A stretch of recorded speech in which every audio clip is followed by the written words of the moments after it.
और घंटे की आकार की बेल घंटी को भी दबा दें ताकि हमारे नए वीडियो आपको लगातार मिलते रहें।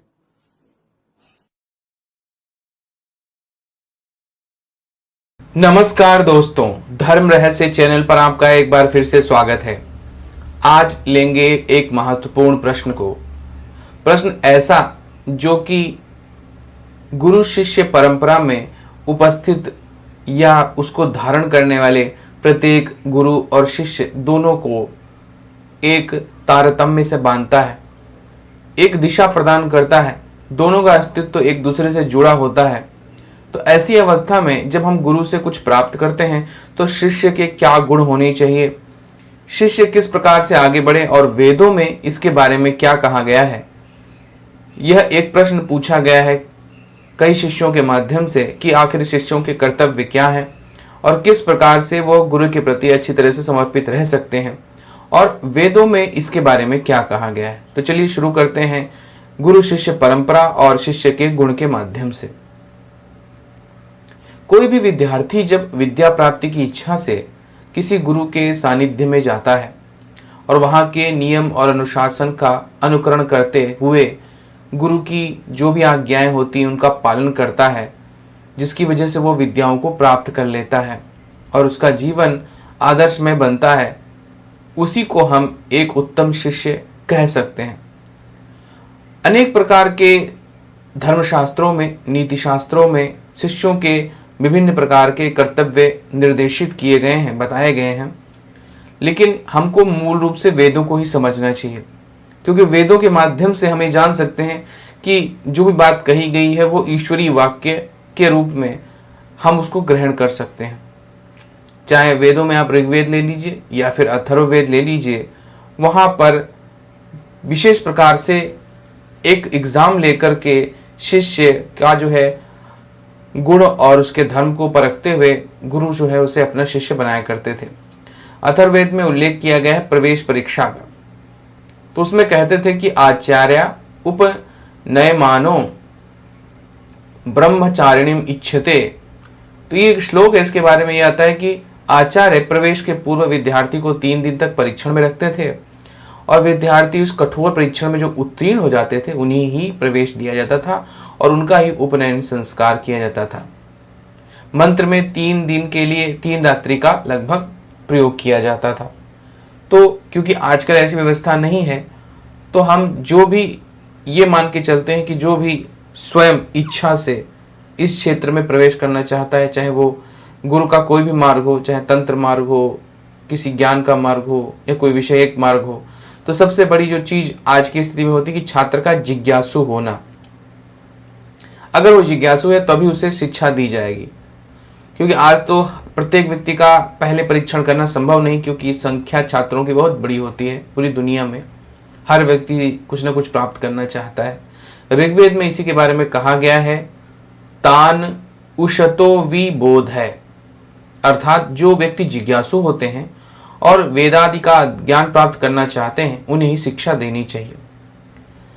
वेद में वर्णन किया गया कि शिक्षक जो भी शिष्य को शिक्षा देना चाहता है उसका शिष्य कर्मठ होना चाहिए, यानी कि अप्रस्वती मम धीरस्तु, अर्थात जो विद्यार्थी है वो शिक्षक जो उसका शिष्य है वह कर्मठ होना उसका आवश्यक है।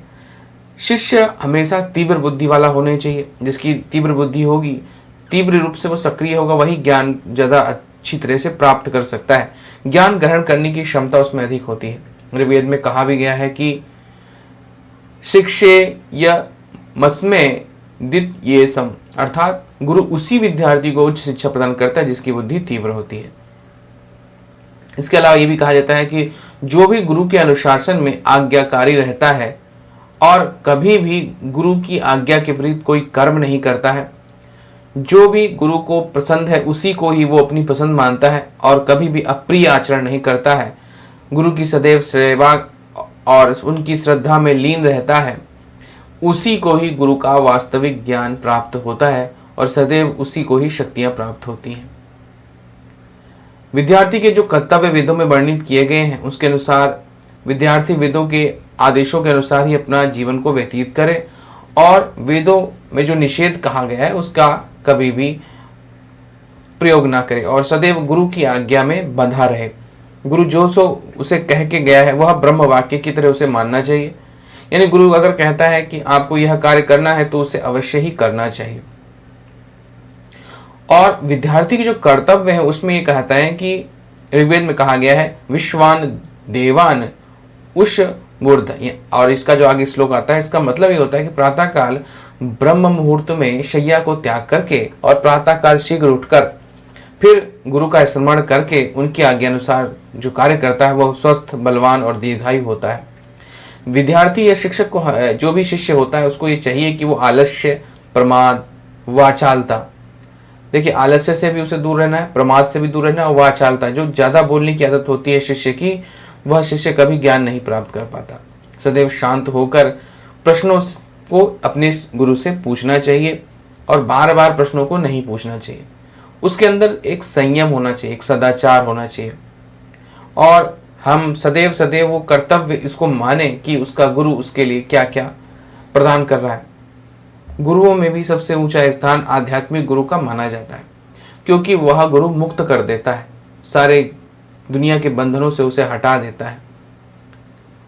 गुरु शिष्य परंपरा में जो ज्ञान है वो पीढ़ियों तक पहुंचाने का तरीका ही गुरु शिष्य परंपरा कहलाता है। जो चीज गुरु से शिष्य को प्राप्त होती वही शिष्य फिर से गुरु बनकर दूसरों को वही शिक्षा देता है और यही क्रम चलता चला जाता है। इसी को गुरु शिष्य परंपरा कहते हैं और यह कोई भी क्षेत्र हो सकता है, चाहे आध्यात्म हो, चाहे संगीत हो, कला हो, वेदाध्ययन हो, वास्तुविद्या हो या आजकल की मॉडर्न एजुकेशनल हो, वह सब चीजें हम अपने गुरु से ही सीखते हैं। इसीलिए जो है वेदों में गुरु को ब्रह्मा विष्णु महेश तुल्य कहा गया है, गोविंद शब्द से उसका उल्लेख किया गया है। और जो शब्द है शिष्य वो भी सिख शब्द जो है संस्कृत के, उससे शिष्य शब्द उत्पन्न हुआ है। गुरु शब्द का जो है अर्थ होता है अंधकार, अज्ञान और रू का मतलब होता है प्रकाश यानी कि ज्ञान, यानी कि जो अज्ञान से प्रकाश की ओर लेके जाए वही गुरु होता है।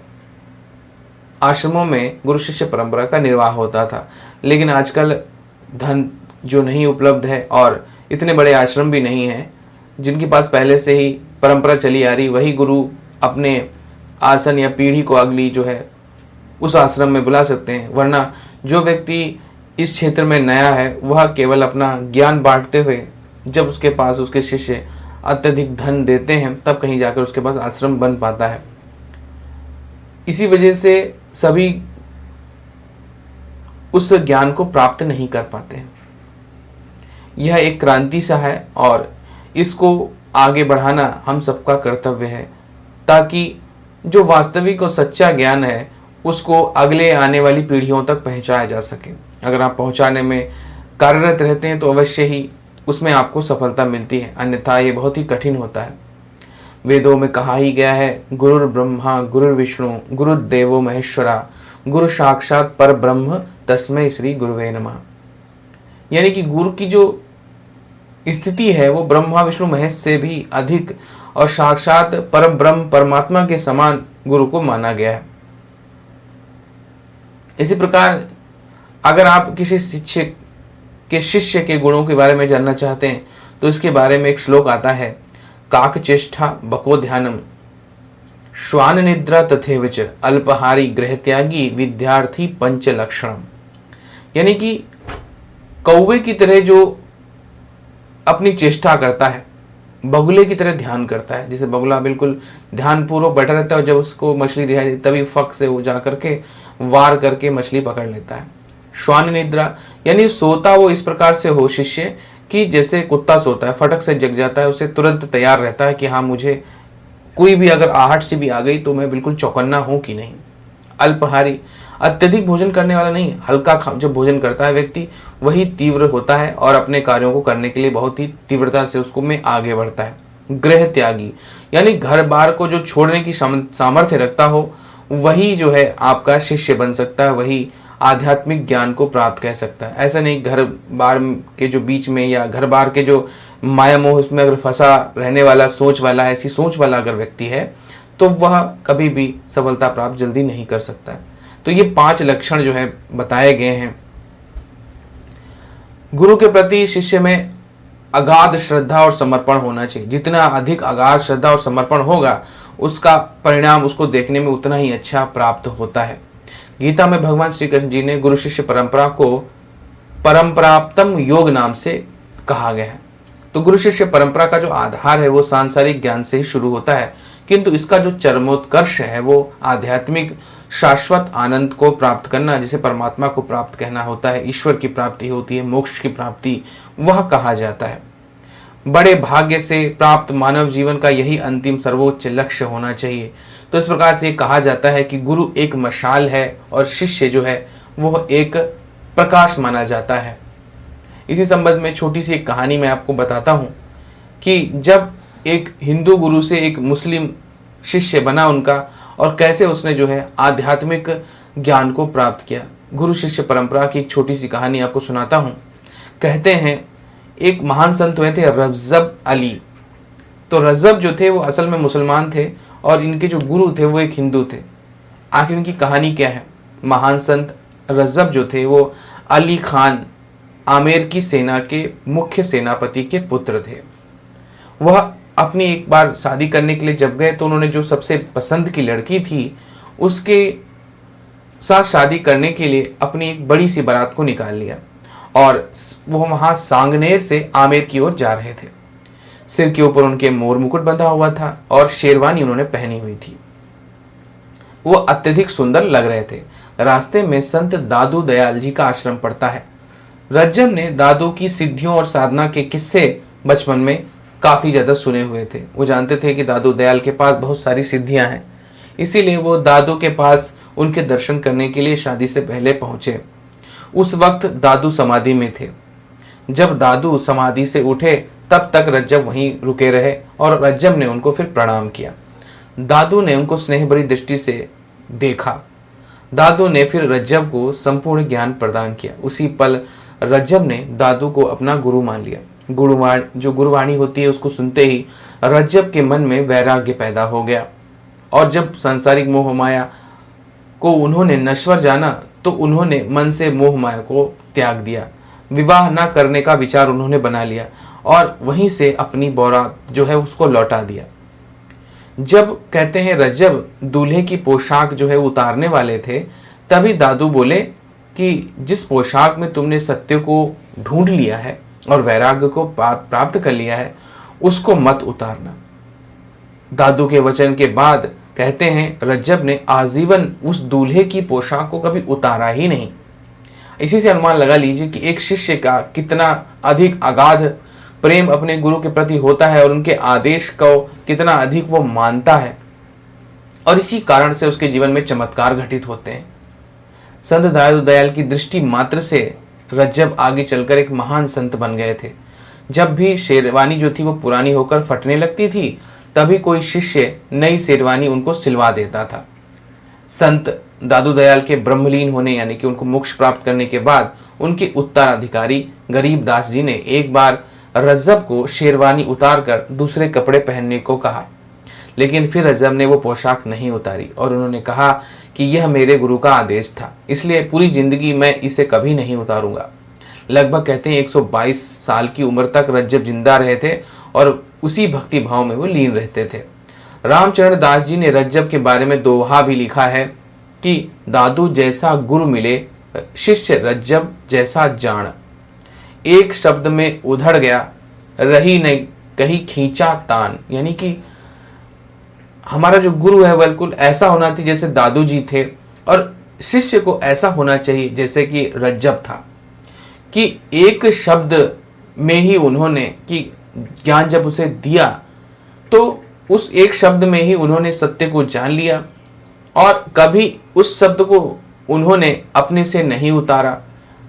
यहां पर उनका जो कपड़ा है वो फटता चला गया, लेकिन कभी भी उन्होंने उस कपड़े को 122 साल तक नहीं उतारा, क्योंकि उनके गुरु की आदेश थी। जब गुरु के प्रति ऐसा समर्पण होता है तो ब्रह्म ज्ञान भी तुरंत ही प्राप्त हो जाता है और सदैव के लिए वह मुक्ति प्रदान करता है। मुस्लिम होते हुए भी रज्जब एक महान संत कहलाए और सदैव के लिए अपने गुरु दादू जैसे हो गए। दादू ने उन्हें ब्रह्म ज्ञान की शिक्षा दी और सदैव के लिए रजब को भी अमर कर गए, और साथ ही साथ अपने आध्यात्मिक ज्ञान को उन्होंने अपने शिष्य को भी तक्षण प्रदान किया, क्योंकि उन्होंने उसके मन में या हृदय में आध्यात्म का जो बीज बोया था, जो आदेश दिया था, रज्जब ने उसे वैसे ही वैसे पालन किया। तो इससे बड़ा एक उदाहरण आपको देखने को नहीं मिलेगा, जब शिष्य ने अपने गुरु के कहे हुए वाक्य कि कभी भी पोशाक को मत उतारना, वह एक आध्यात्मिक बात थी, लेकिन इतनी अधिक उसमें उन्होंने उस बात को महत्ता दी, उस ज्ञान को महत्ता दी कि उन्होंने पूरी जिंदगी वह वस्त्र ही नहीं उतारा, कभी वो उन्होंने वो कपड़ा उतारा ही नहीं, और इसी वजह से उन्हें ब्रह्म ज्ञान बड़ी ही आसानी से प्राप्त हो गया। तो ये था आज का वीडियो, जो काफ़ी सारे हमारे शिष्यों ने पूछा था।